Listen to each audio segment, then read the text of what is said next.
In this module, you will learn how to set up a collaborative workspace and how to build a community and keep it running by introducing a set of activities and programs. Particular attention will be placed on how to make a collaborative workspace more inclusive. Moreover, you will learn what is important when setting up such a space in non-urban areas. The module starts with introducing some theory about the setup and gesture of a collaborative workspace in the form of a text document, which is followed by a short lecture.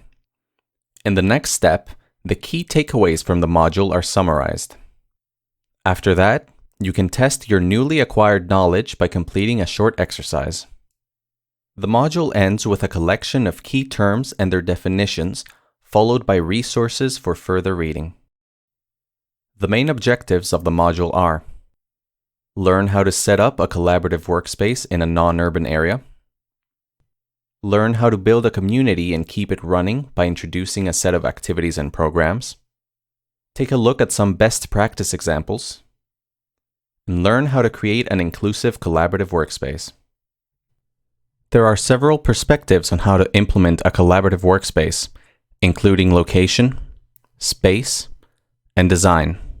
Setting up a collaborative workspace in a rural village is very different from doing so in an urban context. Most of the collaborative workspaces in rural areas are public and local community embedded. When planning to implement a collaborative workspace in your area, there are a number of key factors to keep in mind. Collaborative workspaces in rural areas are more intimate and personal. They offer events at a local level, and by building smaller communities, they're more likely to generate common synergies and projects.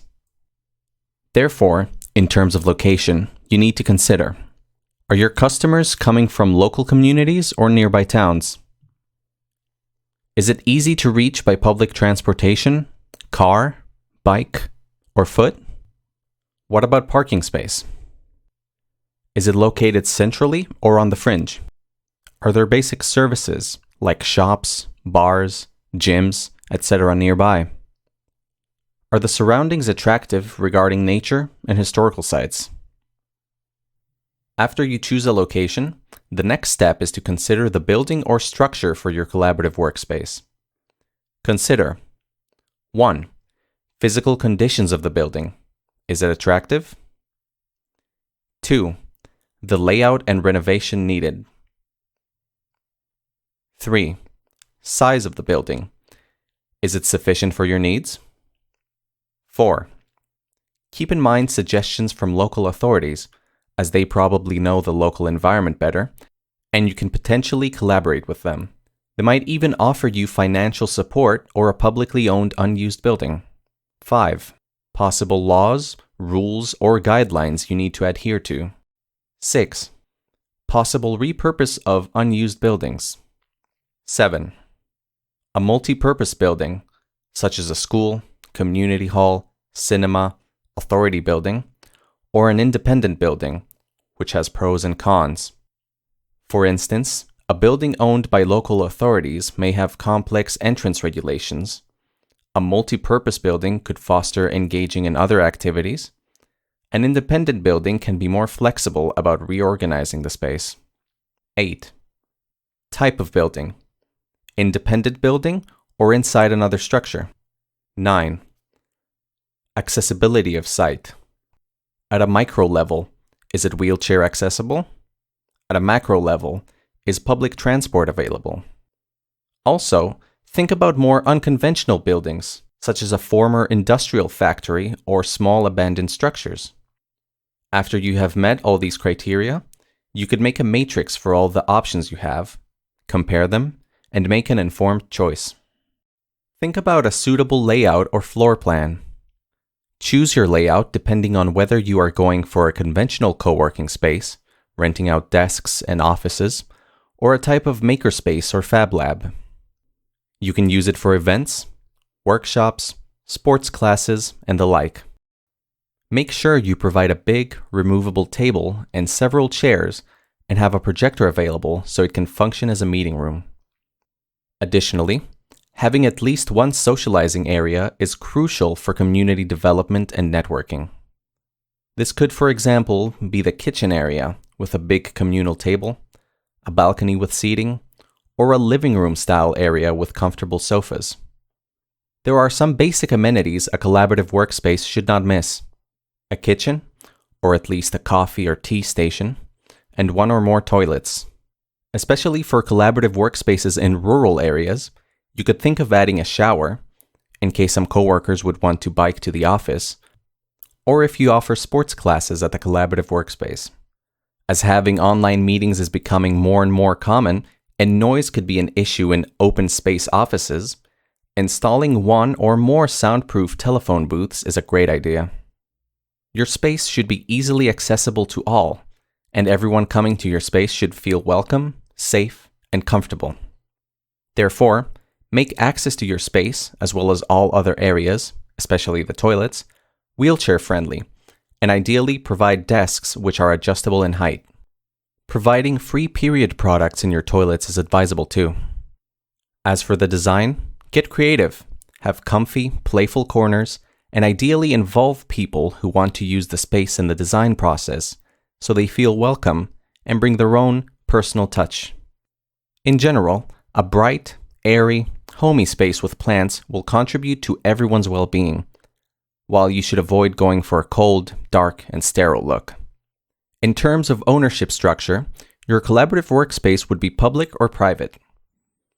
As a private model, you could be more flexible and involve more investors. As a public one, you could access the support from local authorities more easily. Of course, the collaborative workspace could also be a hybrid one, taking advantages from both models. In terms of funds, there are mainly three ways. 1. Funds support from authorities. 2. Funds from private investors. 3. Membership fees. And there is a way of going hybrid as well for these means. Usually, it is not so easy to achieve economic stability for rural collaborative workspaces, since the business scale is limited. However, many collaborative workspaces in rural contexts include other sources of income, such as offering accommodations for tourists in addition to the membership fees. By getting external funds, your space could be freely accessible. If you have a membership system, you could combine fixed and flexible packages for users. In order to be inclusive, do remember special reduced fees for the unemployed, students, refugees, and retirees. As the profitability of collaborative workspaces in rural areas is usually limited, the more common way of business model is public or hybrid, with funds from multi-stakeholders. The collaborative workspaces could keep their autonomy by negotiation, even though there are many multi-stakeholders. In terms of legal forms and internal structures, the collaborative workspaces could be 1. Officially registered as a limited liability company, which is the entity to charge the table fees. This format allows the collaborative workspaces to set subsidiaries to offer business strategy. This structure can provide investments and hire mentors. 2. As a cooperative, the collaborative workspace could have flexible membership, democratic and horizontal management. The decision process is transparent and aligns the values of all members, usually in line with the community values as well. 3. As a social enterprise, the collaborative workspace can actively link nearby actors, individuals, and agencies, which will benefit the collaborative workspace and also the coworkers inside. 4. With internal members acting as multi-insiders, spanning organizations and bringing resources together, collaborative workspace could be a co-location for resources and opportunities. 5. Having branches. This means the collaborative workspace could connect wider community collaboration and expand the impact. 6. The collaborative workspace could act as a bottom-up action group, which remains open and inclusive. It is able to invite external persons and companies, and it is easier to set connections with a local community. The employees of the collaborative working space would be responsible for different roles. 1. Coordination tasks include responsibility for people management, business development and growth, and reaching out to valuable partnerships. 2. Marketing and communications tasks include responsibility for communication strategy, website, and social media. 3. Operations management tasks include responsibility for technical infrastructure, IT systems, security and access management systems. 4. Events management tasks include responsibility for event strategy, event organization, and space management. 5. Community building tasks include responsibility for reaching out to the local community.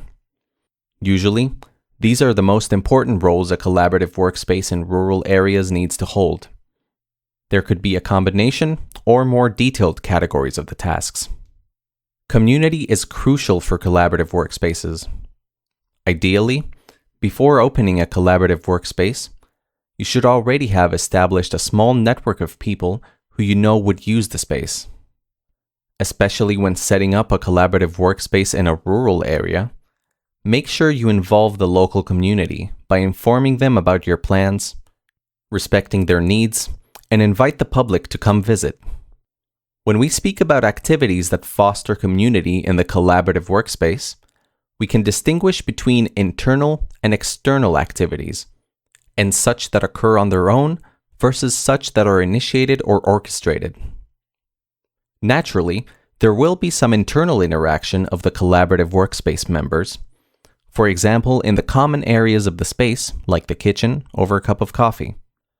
Some researchers call this serendipity encounters. As for external activities, regular networking events and open house days are a good opportunity to invite the public into the collaborative workspace. In such a way, people can get an idea about who is working on what inside the collaborative workspace, and perhaps some collaboration can emerge. 1. When choosing the location for the collaborative workspace, approach local authorities and community for suggestions and support, and keep in mind the potential of old, unused buildings. 2. Your collaborative workspace should be easily accessible and the local community should be involved. 3. When choosing your business model and organizational structure, it is important to keep the target group and the local context in mind. 4. Having a diverse hosting team can be beneficial in building and keeping a community in the collaborative workspace. 5.